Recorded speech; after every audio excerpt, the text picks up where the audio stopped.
Assalamualaikum warahmatullahi wabarakatuh. Wilujeng enjing, wilujeng patepang deui di pelajaran bahasa Sunda.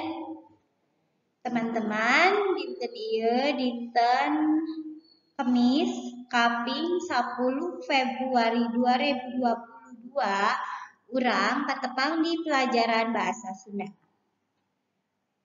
Kumaha damang sadayana? Mudah-mudahan urang sadayana dipaparin kasehatan.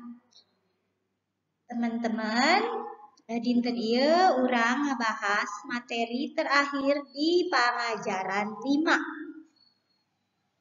Nyaeta materi pangajaran 5 kalimah sifat. Kalimah sifat di halaman 83. Sok mangga disiapkeun heula buku paketna sareng alat tulisna. Pami sadayana tos siap? Calik sing rapi. Urang baca doa heula nya. Baca doa di bumi masing-masing, di dalam hati masing-masing, berdoa dimulai.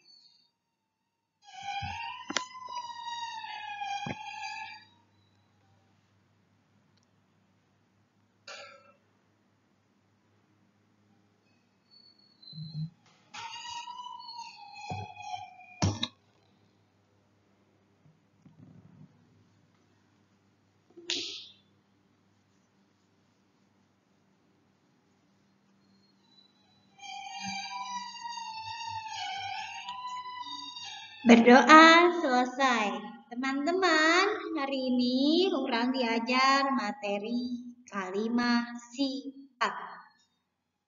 Kalimah sifat. Nah, naon ari kalimah sifat? Tata acan lebet ka materi kalimah sifat di dieu aya anu namina kecap sifat atawa kata sifat. Nah, di semester kahiji urang parantos diajar ngeunaan kecap sifat atau kata sifat. Ada yang masih ingat? Kecap sifat nyaeta kecap anu nuduhkeun kaayaan, warna, ukuran, jeung rasa. Kecap sifat itu adalah kata yang menuduhkan keadaan, warna, ukuran, atau rasa. Nah, kata sifat yang menuduhkan rasa itu dibagi menjadi dua. Berdasarkan perasaan atau berdasarkan lidah, alat pengecap. Bisa dipahami sampai sini? Nah, di sini ada contoh kecap sifat berupa keayaan atau berdasarkan keadaan, yaitu gandeng. Gandeng artinya berisik. Terus contoh kecap sifat atau kata sifat berdasarkan warna, yaitu berem, artinya merah. Di sini juga ada contoh kecap sifat berdasarkan ukuran. Contohnya pondok. Kata sifat atau kecap sifat berdasarkan rasa perasaan. Contohnya susah. Dan kecap sifat berdasarkan rasa indera pengecap atau lidah. Contohnya amis, artinya manis. Bisa dipahami sampai sini? Nah, sekarang kita mulai pada kalimah sifat. Naon ari kalimah sifat teh? Kalimah sifat nyaeta kalimah anu teu ngandung kecap pagawean. Caritaan dina kalimah sifat mangrupa kecap sifat atawa nuduhkeun kaayaan jejerna. Jadi kalimat sifat yaitu kalimat yang isinya tidak mengandung atau tidak ada kata kerja. Di kalimat itu tidak ada kata kerja atau kecap pagawean. Caritaan atau subjek ya, caritaan itu subjek. Caritaan dina kalimat sifat mangrupa kecap sifat atau nuduhkeun kaayaan jejerna. Mohon maaf, caritaan itu predikat ya, mohon maaf. Caritaan predikat yang ada pada kalimat sifat merupakan kata sifat yang menunjukkan atau menuduhkan keadaan jejer, keadaan subjeknya. Jadi predikatnya ini merupakan kata sifat yang menuduhkan atau menjelaskan si subjeknya dalam kalimat. Bisa dipahami sampai sini? Jadi jejer itu subjek, caritaan itu predikat. Nah kan kalau di dalam kalimat itu ada SPOK. Dalam bahasa Indonesia ada subjek, predikat, objek, dan keterangan. Contohnya nih. Sawahna subur. Artinya sawahnya subur. Nah, di sini jejer, ada jejer dan ada caritaan atau ada subjek dan ada predikat. Nih. Sawahna itu termasuk ke dalam jejer atau subjek. Sedangkan caritaan atau predikatnya yaitu subur. Ya. Jadi sawahna termasuk subjek, predikatnya termasuk subur. Kecap subur atau caritaan anu nuduhkeun kaayaan sawahna. Jadi kata subur atau yang termasuk ke dalam predikat ini menjelaskan keadaan sawah. Menjelaskan keadaan sawah atau si subjeknya itu. Jadi subur termasuk predikat menjelaskan keadaan subjeknya yaitu sawah. Bisa dipahami sampai sini? Contoh yang kedua. Kalimahna lembur abah kacida endahna. Artinya kampung abah sangat indah. Nih, di sini juga ada yang namanya jejer dan caritaan. Ada subjek, ada predikat. Nah, yang termasuk ke dalam jejer yaitu kata lembur. Itu termasuk ke dalam jejer atau subjek. Terus, yang termasuk ke dalam caritaan atau predikatnya adalah endah. Nah, endah di sini termasuk kata sifat. Nah, berarti kecap endah caritaan anu nuduhkeun kaayaan lembur. Nah, jadi kecap endah itu menunjukkan atau menjelaskan keadaan lembur, keadaan kampung. Jadi endah itu termasuk dalam caritaan atau predikat menjelaskan si subjeknya yaitu lembur. Itu ya contoh kalimat sifat. Bisa dipahami sampai sini? Sekarang kita kerjakan bareng-bareng ya di halaman 83. Dari A sampai E di situ ada kata, tetapi kalimatnya tidak ada. Kita kerjakan bersama-sama. Oke, untuk poin A, kalian langsung tulis saja ya. Endah, Lembur Abah kacida endahna. Kampung Abah sangat indah. Nah, indah, lembur tadi termasuk ke dalam jejer, sedangkan indah termasuk ke dalam caritaan. Jadi di sini endah menunjukkan keadaan lembur Abah. Terus yang B, asri. Di lembur mah leuwih asri tibatan di kota. Di kampung itu lebih asri, lebih sejuk daripada di kota. Nah, jejer dalam kalimat yang B ada pada kata di lembur. Terus caritaannya ada pada kata asri. Jadi asri menunjukkan keadaan lembur. Seperti itu. Lanjut yang C. Hejo ngemploh. Hejo ngemploh itu hijau yang benar-benar hijau. Ya, jadi warnanya itu hijau semua rata. Kalimahna pasawahan teh katempo hejo ngemploh. Matak merenah kanu ningali. Pesawahannya terlihat hijau merata, matak membuat adem, membuat tentram orang yang melihatnya.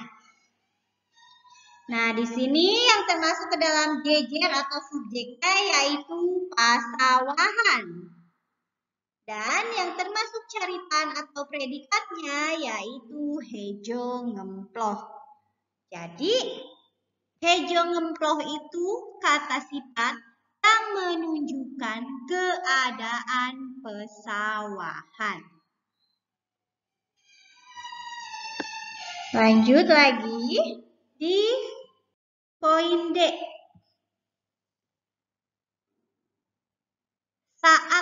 Saat itu surut ya. Usum halodo mah sumur jeung walungan teh sok saat. Usum halodo musim kemarau, sumur dan sungai keadaannya suka surut, airnya menyurut. Nah, di sini yang termasuk ke dalam jejer yaitu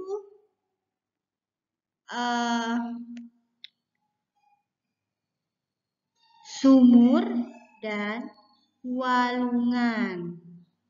Ya, itu termasuk ke dalam jejer atau subjek. Dan yang termasuk ke dalam predikatnya yaitu saat atau surut. Jadi, saat atau caritaan atau predikat ini menunjukkan, menjelaskan keadaan sumur dan walungan. Bisa dimengerti sampai sini? Sekarang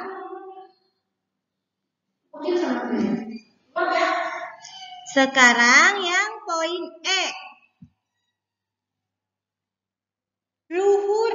Luhur artinya tinggi. Tangkal jambu teh luhur teuing. Jadi hese ngajulna. Pohon jambu itu tinggi sehingga susah untuk mengambil buahnya, mengambil jambunya. Jadi pakai gala itu masih belum sampai, terlalu tinggi. Nah, jejer atau subjek pada kalimat E yaitu tangkal jambu. Sedangkan predikat atau caritaannya yaitu luhur. Jadi, luhur ini atau tinggi menunjukkan, menjelaskan keadaan tangkal jambu atau pohon jambu.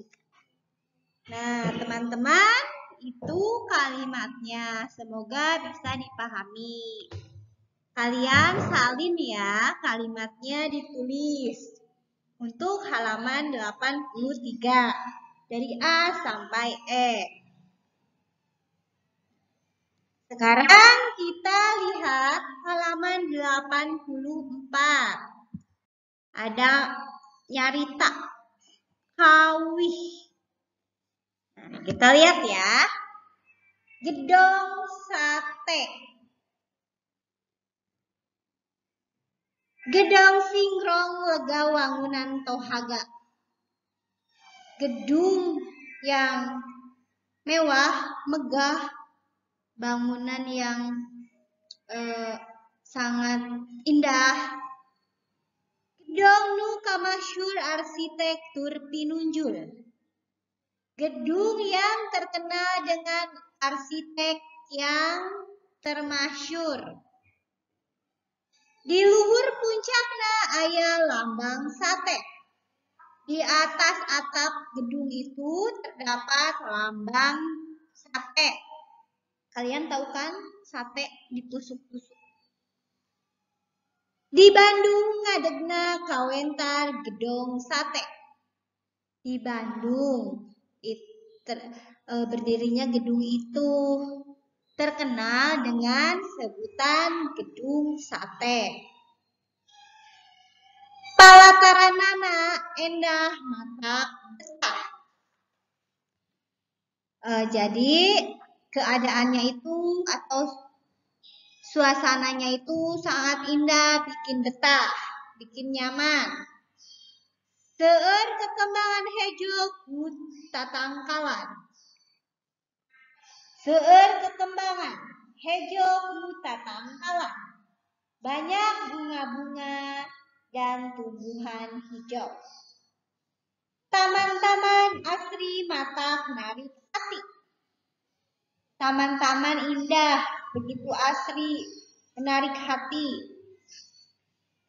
Resep ninggalina bersih lingkungan nana. Suka melihatnya, lingkungannya juga bersih. Gedong sate, gedong sate. Gedung sate, pusat pemerintah daerah Jawa Barat.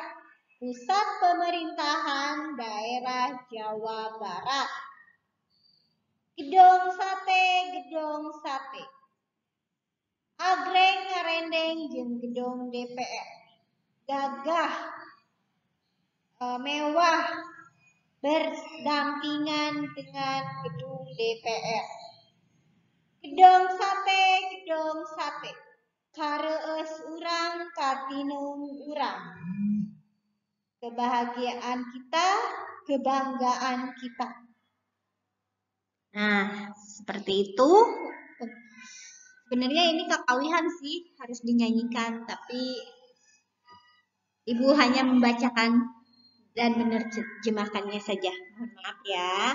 Jadi, kawih kahiji yang berjudul Gedong Sate itu menceritakan tentang indahnya dan megahnya bangunan di daerah Bandung yang bernama Gedung Sate. Nah, Gedung Sate ini merupakan pusat pemerintahan daerah Jawa Barat. Nah, di halamannya itu luas, banyak ditanami pohon-pohon hijau, pohon-pohon rindang, bunga-bunga yang bermekaran. Dan gedung sate ini berdampingan atau ada di samping gedung DPR. DPR Bandung, Jawa Barat. Nah, seperti itu kira-kira isi dari kawih gedong sate. Nah, teman-teman, mungkin hari ini dicukupkan sekian untuk materi pembelajarannya. Hapunten samudaya kalepatan sareng samudaya kakirangan, hapunten pisan lahir sinareng batin. Dan untuk minggu depan, tanggal 17 Februari 2022, kita akan melaksanakan PH1 semester 2 di pengajaran 5. Ya, pengajaran 5 soalnya 20. 15 pilihan ganda, 5 isian singkat. Mohon untuk dipelajari kembali materi pengajaran 5. Dilihat lagi di GCR materi-materinya. Dan untuk hari ini tidak ada tugas, hanya tadi menyalin saja kalimat di halaman 83, tidak usah diupload di GCR. Untuk yang belum absen, silakan absen. Untuk yang belum mengumpulkan tugas yang kemarin-kemarin dan minggu kemarin, segera dikirimkan. Hatur nuhun kanggo sadaya perhatosan sareng kerja samina. Hatur nuhun kanggo sadayana. Ibu akhiri, wassalamualaikum warahmatullahi wabarakatuh. Hatur nuhun.